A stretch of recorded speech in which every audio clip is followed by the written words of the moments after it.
What's going on, guys? Al Neferetti here, back with another key to success. Today's person is a 5-time NBA champion. He's the founder of Kobe Inc. And with that giving it away, it's going to be on Kobe Bryant. So I just came back from Los Angeles. I did a week-long trip, visited my friends. We went all around the coast, surfing, doing all this jazz.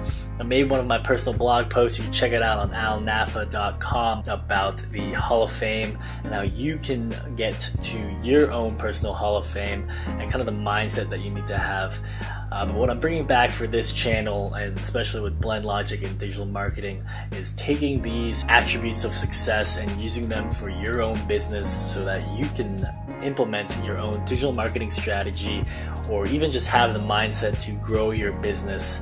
And so without further ado, we're going to get into my take on Kobe Bryant's keys to success. Remember, guys, that if you found something that really resonates with you, leave a quote below, comment below, and put it in quotes so that people who are on their journey to success can also, share off your positivity.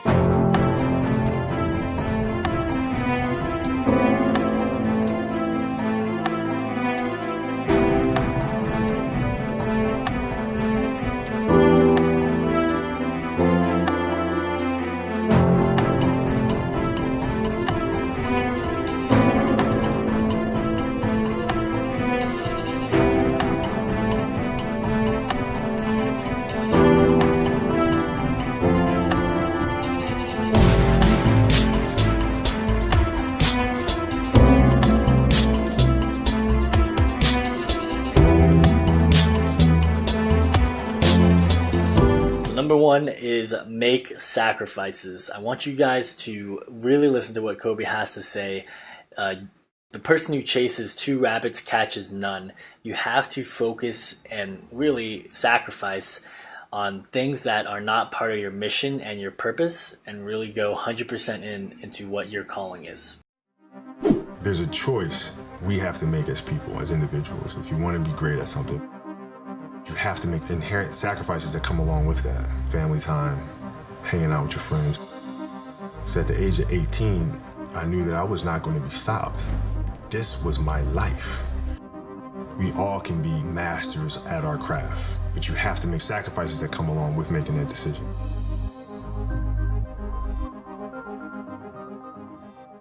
The next key to success builds upon that same mantra. You have to be able to take things one step at a time, break things down, and understand what works and what isn't working. The next step is one move at a time. Once you have the passion, the thing that you're passionate about now, you can look at other people or other entities or other things or works of art, and you can draw things from that to help you be better at what you do by looking for those common denominators. Johnny wanted to know, how do I prepare? How do I prepare? How do I study? How do I view the game? How do you build your game? And my response is much like the way he builds products. You think sequentially. You look at this, the end result of what you want to create, but in order to create that, there's so many other little things that go into this massive entity or device. It's no different than building my basketball game. You start with, what do you want your game to be? What would make your game most unstoppable or hard to deal with? And now you work backwards from there.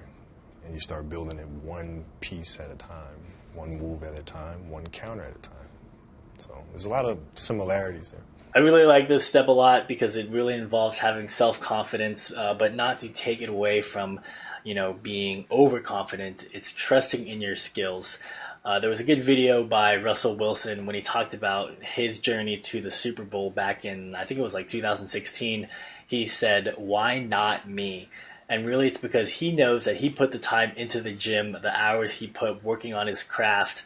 And so, when you put in the work, you have to be confident in the regimen that what you're doing and what you're working on will grow and you will get better. You have to trust in your skills, guys. Oh yeah, you just gotta have the fearlessness to really take those shots.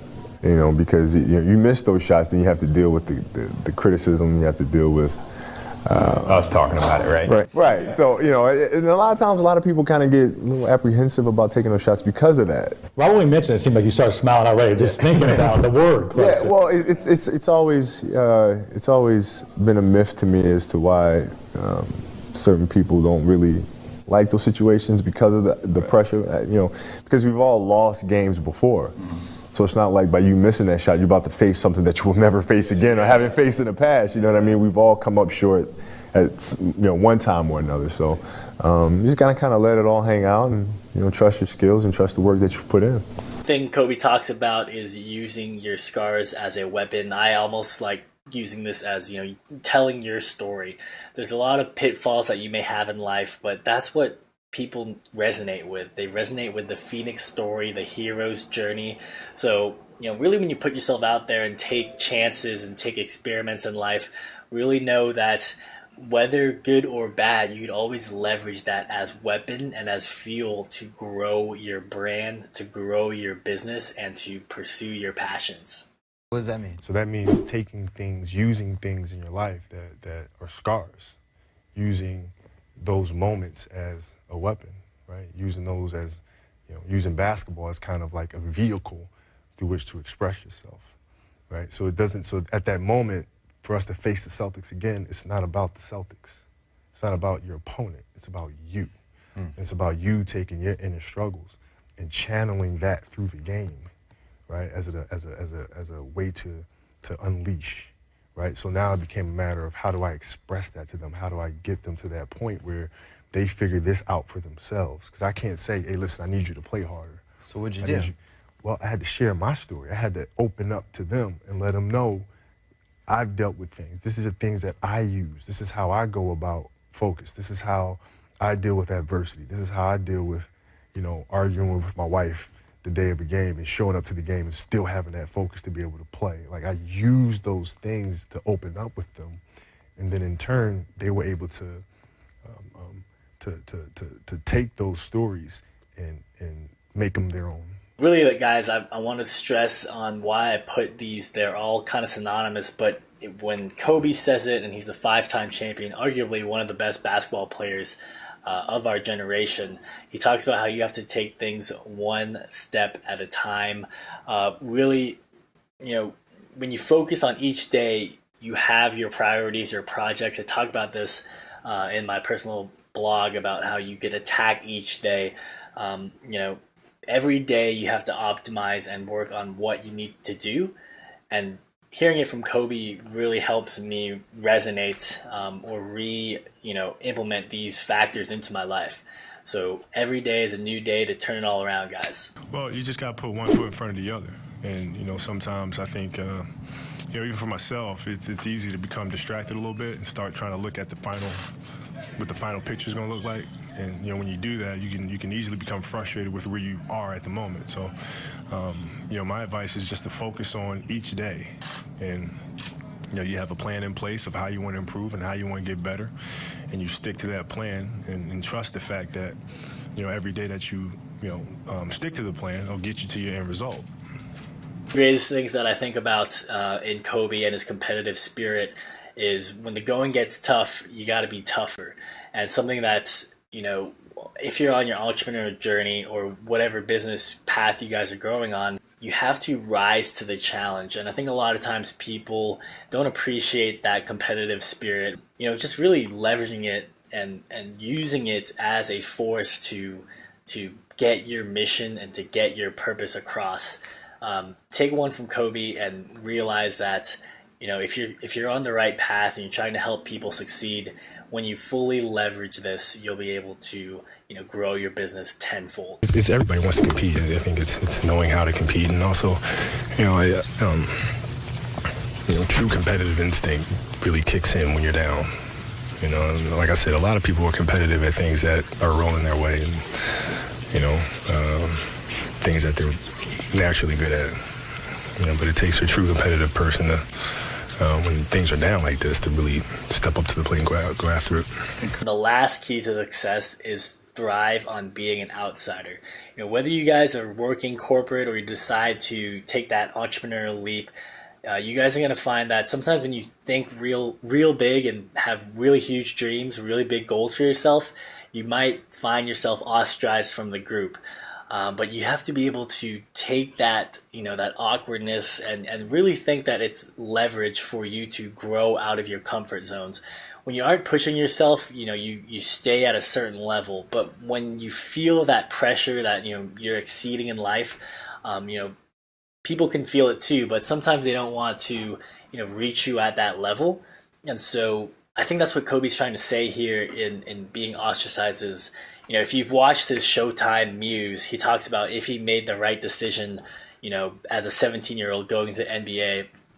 What I thought was really powerful was he was watching kids go by in college, having fun, having a blast. But in the back of his mind, he knew that, I'm spending 10 hours a day working on basketball. Like, is it the right thing that I needed to do? But later he used that as kind of fuel and motivation that, this is his identity and this is his life. So you guys have to, realize that as you're going up, the quotes are there for a reason. It's lonely at the top. You got to find that, when you have the will to improve, not everyone has that. And so, it's all a struggle. Everyone's trying to get perfect, but some people have more, will to succeed than others. And if that's resonating with you guys, this clip will resonate with you as well.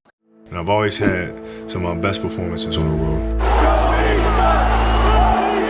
When fans boo, I absolutely love it. I thrive on it.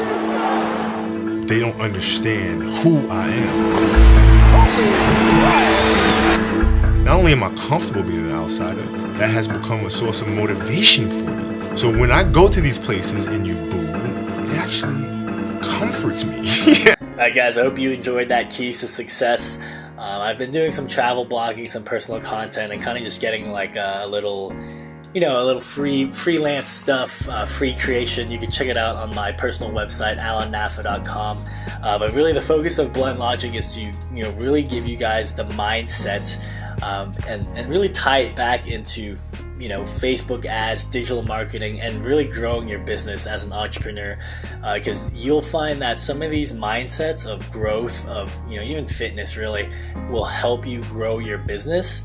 Because it's kind of the same strategy, it's the same implementation. And that's why I include it as part of Blend Logic's channel, not just my own. Because a lot of my clients are fitness, health related, and they resonate with this as well.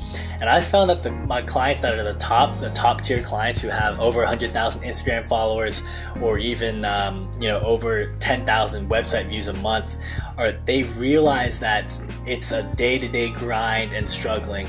So, wherever you are in your business, I hope that this helped you, and you can check out my other videos on, using Facebook ads or using digital marketing to really grow your reach. And also I made a post on my personal blog that I think can resonate with you. Again, it goes back to the Hall of Fame, the Hollywood Walk of Stars. And it's really, I saw people, busking on the street or handing out CDs. But what I know now about digital marketing is that's a very inefficient way to get your brand across. And really what you should focus on is, just getting better, but then sampling the market to see if you're where you need to be at. And there's lots of channels like Reddit, YouTube, Instagram, and really like some automation that you can do so that people can hear your music and not really worry about if it's getting across to the right people, but if you're posting enough to get enough exposure. At the end of the day, guys, it comes down to attention and then working on yourself so that when you do get the spotlight, you're prepared enough to, really shine. That's why I want you guys focusing on preparation, this mindset stuff that I teach you guys, and even some of these books I cover, all incorporated in Blood Logic, because I think all of it is important to really grow your brand. Until the next one, guys. Take care.